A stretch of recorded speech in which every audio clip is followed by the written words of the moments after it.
नमस्ते। इस वीडियो में मैं नॉर्थ वेस्ट रजिस्टर्ड एजेंट के साथ एलएलसी बनाने का सही तरीका दिखाऊंगा। इसमें 15 मिनट से भी कम लगेंगे और मैं हर कदम पर आपकी मदद करूंगा ताकि कोई गलती ना हो। अंत तक आपकी एलएलसी तैयार होगी और आप फालतू सेवाओं पर पैसे भी बचाएंगे। सबसे अच्छे सौदे के लिए नीचे दिए गए लिंक का इस्तेमाल करें। आपको ये लिंक वीडियो के विवरण में भी मिल जाएगा। चाहे आप ये वीडियो कभी भी देखें, उस लिंक का इस्तेमाल करने से ये सुनिश्चित होगा कि नॉर्थ वेस्ट रजिस्टर्ड एजेंट के साथ अपनी एलएलसी फाइल करते समय आपको सबसे अच्छी कीमत मिले। शुरू करने के लिए अपना राज्य चुनें।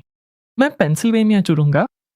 अधिकतर लोगों के लिए आपको अपनी एलएलसी उसी राज्य में बनानी चाहिए जहां आप वास्तव में रहते हैं और व्यवसाय करते हैं। फिर गेट स्टार्टेड पर क्लिक करें। अगली स्क्रीन पर आपको ऊपर की तरफ कई टैब्स मिलेंगे, ऑर्डर, कंपनी, मैनेजमेंट आदि। ये टैब्स हमारा रोड मैप होंगे और ये इस वीडियो के चैप्टर्स से भी मेल खाते हैं, जिससे आपको हमेशा पता रहेगा कि आप प्रक्रिया में किस जगह पर हैं। मैं दाईं ओर दिए गए ऑर्डर सारांश में शुल्कों को 1 मिनट में समझाऊंगा, लेकिन पहले नीचे ऑर्डर की जानकारी भरते हैं। इस वीडियो में हम एक एलएलसी सेटअप कर रहे हैं, इसलिए एलएलसी को ही चुना रहने दें। अगर आप प्रक्रिया में किसी भी विकल्प के बारे में जानना चाहते हैं तो हर विकल्प के पास बने छोटे प्रश्न चिन्ह आइकन पर क्लिक कर सकते हैं। ये टूल टिप्स आपको आसान अंग्रेजी में बुनियादी जानकारी देते हैं। आप इन्हें ऊपर दाईं ओर बने एक्स पर क्लिक करके बंद कर सकते हैं। अगर आपने रिसर्च की है और एस कॉप के रूप में टैक्स चुने जाने के बारे में सुना है तो चिंता न करें, आप इसे बाद में संभाल सकते हैं और मैं आपको बताऊंगा कि ये प्रक्रिया में कहाँ आता है। आपको इसका जिक्र कॉरपोरेशन के तहत टूल टिप में मिलेगा और यहाँ आपको अभी भी एलएलसी ही चुनना है, कॉरपोरेशन नहीं। अगले सवाल में ये सुनिश्चित करें कि आपने पिछली स्क्रीन पर जो राज्य चुना था वही कंफर्म करें और फिर नीचे आपको अपने व्यवसाय गठन फाइलिंग के विकल्प दिखाई देंगे। आमतौर पर आपको एक स्टैंडर्ड विकल्प और फिर एक या एक से अधिक एक्सपेडाइटेड विकल्प दिखाई देंगे। स्टैंडर्ड सबसे सस्ता विकल्प है और ज्यादातर लोगों के लिए बिल्कुल ठीक रहेगा।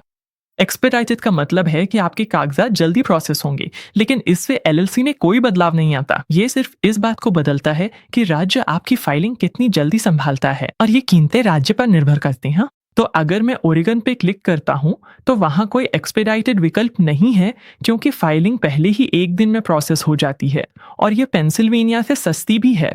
तो अगर आपको जल्दी नहीं है तो अपने राज्य का स्टैंडर्ड विकल्प चुनें, और अगर आपको बैंक अकाउंट, कॉन्ट्रैक्ट या किसी डेडलाइन के लिए एलएलसी की जल्दी मंजूरी चाहिए तो आप एक्सपेडाइटेड के लिए भुगतान कर सकते हैं। मैं वापस स्टैंडर्ड पे स्विच करूंगा और इससे पहले कि हम कंटिन्यू पे क्लिक करें, दाईं और ऑर्डर समरी जैसे जैसे हम आगे बढ़ते हैं अपडेट होती रहती है और इसमें पूरे प्रोसेस के दौरान चार्जेस लिस्ट होते हैं। सबसे पहले आपके पास बेसिक पैकेज है। यह नॉर्थ वेस्ट रजिस्टर्ड एजेंट की $29 की सर्विस फीस है। फिर आपको अपने राज्य के प्रोसेसिंग फीस देनी होगी। आप यहाँ पेंसिल्वेनिया की फीस देख सकते हैं, लेकिन आपकी फीस और आपका कुल बिल मुझसे अलग हो सकता है। जब आप तैयार हों तो कंटिन्यू पे क्लिक करें। यह आपको कंपनी टैब पर ले जाएगा। सबसे पहले अपना बिजनेस नाम दर्ज करें, जैसे मेडिक्स मीडिया। पहले जांच लें कि ये नाम आपके राज्य में उपलब्ध है या नहीं। अधिकांश राज्यों के सेक्रेटरी ऑफ स्टेट की वेबसाइट पर बिजनेस नाम खोजने का टूल होता है और आप अपने राज्य के लिए बिजनेस नाम सर्च गूगल करके भी इसे आसानी से ढूंढ सकते हैं। और अगर आप ऑनलाइन बेचने या बड़ा ब्रांड बनाने की सोच रहे हैं तो एक त्वरित ट्रेडमार्क सर्च भी जरूर करें। अमेरिका में आप यूएसपीटीओ डेटाबेस में सर्च कर सकते हैं कि कोई नाम पहले से ट्रेडमार्क है या नहीं। मैं इस संसाधन का लिंक डिस्क्रिप्शन में दूंगा। मूल रूप से आपको कोई यूनिक नाम चाहिए और आप चाहते हैं कि आपके बिजनेस का नाम किसी और बिजनेस से न मिले जुले। अगला ड्रॉप डाउन है जिसमें आप मुकदमों और कानूनी नोटिस की कॉपी अपने वकील को भेज सकते हैं। उम्मीद है कि आपको इसकी कभी जरूरत नहीं पड़ेगी, लेकिन अगर आपके पास पहले से वकील है और आप उन्हें शामिल करना चाहते हैं तो इसे हाँ पर सेट करें और फिर अपने वकील का ईमेल डालें। अगर आपके पास वकील नहीं है तो इसे नहीं ही रहने दें। अगला है बिजनेस पर्पस। ये सिर्फ एक छोटा सा विवरण है कि आपकी एलएलसी क्या करती है। इसे सरल रखें और अपनी मुख्य व्यवसाय गतिविधि के बारे में 1 या 2 वाक्य लिखना पर्याप्त है। उदाहरण के लिए मैं ऑनलाइन मार्केटिंग और कंटेंट क्रिएशन सेवाओं का उपयोग करूंगा। नीचे स्क्रॉल करें और देखें कि नीचे क्या है। यहाँ आपको वो फिजिकल एड्रेस मिलेगा जिसे आप राज्य के रिकॉर्ड में रखना चाहते हैं। ये सार्वजनिक हो सकता है या आपके राज्य पर निर्भर करता है। अगर आप ज्यादा प्राइवेसी चाहते हैं तो हमारे रजिस्टर्ड एजेंट का पता चुनें। इस तरह आपको अपना घर का पता सार्वजनिक रिकॉर्ड में डालने की जरूरत नहीं पड़ेगी। अगला है मेलिंग एड्रेस, जिसे आप राज्य के रिकॉर्ड में रखना चाहते हैं। राज्य इस पते का उपयोग आधिकारिक डाक के लिए करेगा। कई राज्यों में ये सार्वजनिक रिकॉर्ड में दर्ज हो सकता है। प्राइवेसी के लिए हमारे रजिस्टर्ड एजेंट का पता चुनें। जब आप नॉर्थ वेस्ट का पता इस्तेमाल करते हैं तो वे आपके लिए राज्य की डाक प्राप्त कर सकते हैं और उसे आपके ऑनलाइन अकाउंट में स्कैन करके भेज सकते हैं, आमतौर पर उसी दिन जब डाक आती है। अगर आप चाहते हैं कि राज्य सीधे आपको डाक भेजे तो अपना मेलिंग एड्रेस चुनें। और अगर आप कोई अलग पता इस्तेमाल करना चाहते हैं, जैसे ऑफिस या मेल बॉक्स, तो स्पेसिफाई एड्रेस चुनें और फिर उसे भरें। मैं इसे बंद कर रहा हूँ और हमारे रजिस्टर्ड एजेंट का पता ही रखूंगा। और जब आप तैयार हो जाएं तो आगे बढ़ने के लिए कंटिन्यू पर क्लिक करें और मैनेजमेंट टैब पर जाएं। यहाँ आप मैनेजमेंट टाइप चुन सकते हैं।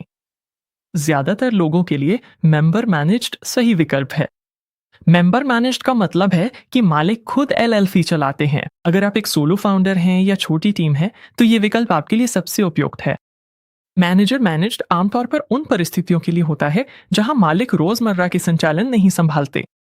ऐसी स्थिति में आप किसी मैनेजर को चुनते हैं जो बिजनेस के लिए फैसले लेता है। अगर आप निश्चित नहीं है तो मेंबर मैनेज्ड ही चुना रहने दें और हमेशा की तरह आप टूल टिप के नीचे और जानकारी पा सकते हैं।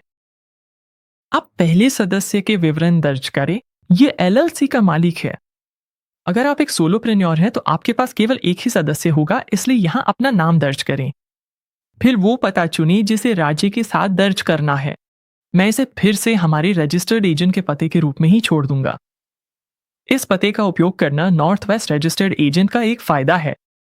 अगर आपकी एलएलसी में एक से अधिक मालिक हैं तो एड मेंबर पर क्लिक करें और फिर अगले सदस्य की जानकारी भी इसी तरह दर्ज करें। मैं इसे बंद कर रहा हूं क्योंकि मेरे पास केवल एक ही सदस्य है। और जब आप पूरा कर लें तो कंटिन्यू पे क्लिक करें। अब आप कॉन्टैक्ट टैब पर हैं और ये हिस्सा आसान है। बस अपनी संपर्क जानकारी दर्ज करें, जैसे अपना नाम, फोन नंबर और मेलिंग पता। एक बार जब आपने अपनी जानकारी दर्ज कर ली तो आगे बढ़ने के लिए कंटिन्यू पर क्लिक करें और अकाउंट टैब पर जाएं। अकाउंट टैब पर आप नॉर्थ वेस्ट रजिस्टर्ड एजेंट के लिए अपना लॉगिन बनाते हैं। अपना ईमेल पता दर्ज करें, फिर पासवर्ड बनाएं और उसकी पुष्टि करें। एक बार जब आप ये कर लें तो आगे बढ़ने के लिए कंटिन्यू पर क्लिक करें और बिजनेस आइडेंटिटी टैब पर जाएं। बिजनेस आइडेंटिटी मूल रूप से आपकी ऑनलाइन बुनियादी चीजें हैं। एक डोमेन नाम, एक साधारण वेबसाइट, एक बिजनेस ईमेल पता और एक बिजनेस फोन नंबर। डिफॉल्ट रूप से north west registered agent in सेवाओं के लिए 90 दिनों का फ्री ट्रायल देता है। अगर आप ये टॉगल ऑन छोड़ते हैं तो आपको ट्रायल मिल जाएगा और ट्रायल खत्म होने के बाद आपको कीमतें दिखाई देंगी। या अगर आप इसे टॉगल ऑफ कर लेते हैं तो आप केवल वही चुन सकते हैं जिसकी आपको जरूरत है। उदाहरण के लिए आप सिर्फ फोन सेवा या डोमेन नाम ही चुन सकते हैं। और अगर आप और अधिक जानकारी चाहते हैं तो हर विकल्प के पास बने छोटे प्रश्न चिन्ह टूल टिप्स पर क्लिक करें। यहीं पर आपको कुछ कीमतों की जानकारी मिलेगी। अब बहुत से लोगों के लिए मुझे लगता है कि इन चीजों को उन कंपनियों से लेना समझदारी है जो इनमें विशेषज्ञ हैं। ऐसा करने से आपको ज्यादा फीचर्स या बेहतर दीर्घकालिक कीमत मिल सकती है। उदाहरण के लिए मैंने हाल ही में होस्टिंगर के एआई वेबसाइट बिल्डर पर एक ट्यूटोरियल बनाया था। होस्टिंगर एक वेब होस्टिंग प्रदाता है और उनके एआई टूल्स आपकी वेबसाइट को जल्दी से ऑनलाइन लाने में मदद कर सकते हैं। अगर आप होस्टिंगर जैसी किसी कंपनी के साथ 1 साल या उससे ज्यादा का प्लान चुनते हैं तो आप यहाँ दिखाए गए दाम से भी सस्ती मासिक कीमत लॉक कर सकते हैं। होस्टिंगर बिजनेस ईमेल भी ऑफर करता है, जिसे मैंने उस ट्यूटोरियल में कवर किया है, जिसका लिंक नीचे डिस्क्रिप्शन में है। इस ट्यूटोरियल के लिए मुझे नॉर्थ वेस्ट के ये एड ऑन की जरूरत नहीं है, इसलिए मैं यहाँ दिखाए अनुसार बिजनेस आइडेंटिटी सेवाओं को बंद कर दूंगा और फिर कंटिन्यू पर क्लिक करूंगा।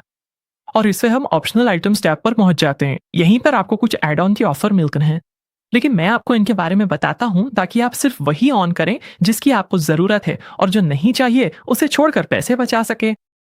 सबसे पहले है टैक्स आईडी।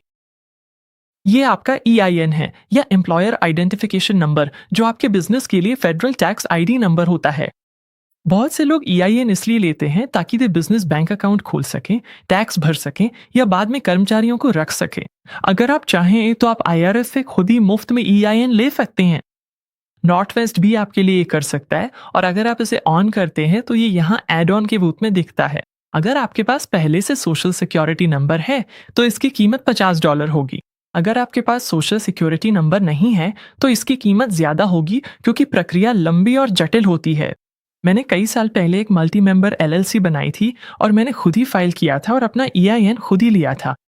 या ये लेना अपेक्षाकृत जल्दी होता है और यह पूरी तरह से किया जा सकता है। लेकिन अगर मैं आज ये कर रहा होता तो मैं खुशी खुशी यहाँ $50 दे देता और अतिरिक्त कागजी कार्रवाई और किसी भी गलती से बच जाता। अगला कदम है IRS के साथ एस कॉरपोरेशन चुनाव करना। इसका मतलब ये नहीं है कि अब आज कोई कॉरपोरेशन बना रहे हैं, आप अभी भी एक LLC ही बना रहे हैं। ये चुनाव केवल इस बारे में है कि IRS आपकी LLC पर टैक्स कैसे लगाएगा। कुछ व्यवसाय बाद में एस कॉर्प टैक्सेशन चुनते हैं क्योंकि ये कुछ परिस्थितियों में टैक्स कम कर सकता है। इसका समझौता ये है कि आमतौर पर इसमें ज्यादा कागजी कार्रवाई और बही खाता जोड़ना पड़ता है, और अगर आप खुद को वेतन देते हैं तो पेरोल भी जरूरी हो जाता है। अगर आप निश्चित नहीं हैं तो अभी के लिए इसे छोड़ दें। आप आज ही LLC बना सकते हैं और बाद में किसी टैक्स सलाहकार से बात कर सकते हैं कि क्या एस कॉर्प चुनाव आपके व्यवसाय के लिए सही रहेगा। आपको LLC बनाते समय ही ये चुनाव करना जरूरी नहीं है। अगला है प्रीमियम बेल सेवा। आपके रजिस्टर्ड एजेंट के रूप में नॉर्थ वेस्ट पहले से ही आपके लिए राज्य की डाक और कानूनी नोटिस स्वीकार करेगा और स्कैन करेगा। प्रीमियम मेल सेवा अलग है। ये आपकी सभी सामान्य व्यावसायिक डाक के लिए भी है। अगर आप इसे चालू करते हैं, मैं यहाँ इसे टॉगल करूंगा, तो आपको अपनी सेवा राज्य चुननी होगी और फिर आप सेवा प्रकारों और डिलीवरी तरीकों के बारे में जानेंगे। आपको प्रीमियम मेल फॉरवर्डिंग और वर्चुअल ऑफिस में से एक चुनना होगा और आप यहाँ इनके प्राइसिंग के साथ इनके बारे में जान सकते हैं। और आपको डिलीवरी तरीकों में से चुनना होगा फिजिकल फॉरवर्ड या डिजिटल स्कैन। एक महत्वपूर्ण बात यह है कि प्रीमियम मेल सेवा हर राज्य में उपलब्ध नहीं है, तो अगर आपको अपनी राज्य का विकल्प नहीं दिखता है तो यही वजह है। और अगर आपके पास पहले से ही अच्छा मेल सेटअप है तो आप इसे छोड़ सकते हैं। अगर आप अपना घर का पता निजी रखना चाहते हैं और सारी व्यावसायिक डाक एक ही जगह पर रखना चाहते हैं तो इसे विचार करना फायदेमंद हो सकता है, लेकिन मैं इसे बंद कर दूंगा। अगला है ट्रेडमार्क फाइलिंग। ये आपके ब्रांड नाम या लोगो की सुरक्षा से जुड़ा है। यह आपकी LLC बनाने के लिए जरूरी नहीं है, और अगर मैं इसे बंद करके फिर से चालू करूं तो आप देख सकते हैं कि इसकी फीस $599 है। अमेरिका में आप अपने नाम या लोगो का व्यवसाय में इस्तेमाल करके कुछ ट्रेडमार्क अधिकार बना सकते हैं, जैसे अपनी वेबसाइट या मार्केटिंग में, लेकिन ये अधिकार आमतौर पर उन्हीं क्षेत्रों तक सीमित रहते हैं जहां आप वास्तव में काम करते हैं। या फेडरल रजिस्ट्रेशन आपकी LLC बनाने के लिए ज़रूरी नहीं है, लेकिन ये आपको और भी मजबूत सुरक्षा दे सकता है, जिसमें कानूनी अनुमान और आपके रजिस्ट्रेशन में सूचीबद्ध वस्तुओं या सेवाओं के लिए पूरे देश में मार्क लागू करने की क्षमता शामिल है। चाहे तो आप ट्रेडमार्क मॉनिटरिंग सेवा चालू कर सकते हैं, जो उल्लंघन पर नजर रखेगा। अगर आप अभी तैयार नहीं हैं तो इसे छोड़ दें और नाम व ब्रांडिंग फाइनल होने पर बाद में देख लें। मैं वकील नहीं हूं, तो अगर आपको संदेह है तो ट्रेडमार्क अटॉर्नी से सलाह लेने पर विचार करें। आखिर में आपको DBA ट्रेड नेम फाइलिंग का विकल्प दिखाई देगा। DBA या डूइंग बिजनेस एज एक ट्रेड नेम है जिसे आप सार्वजनिक रूप से इस्तेमाल करते हैं जब वो आपके कानूनी LLC नाम से अलग होता है।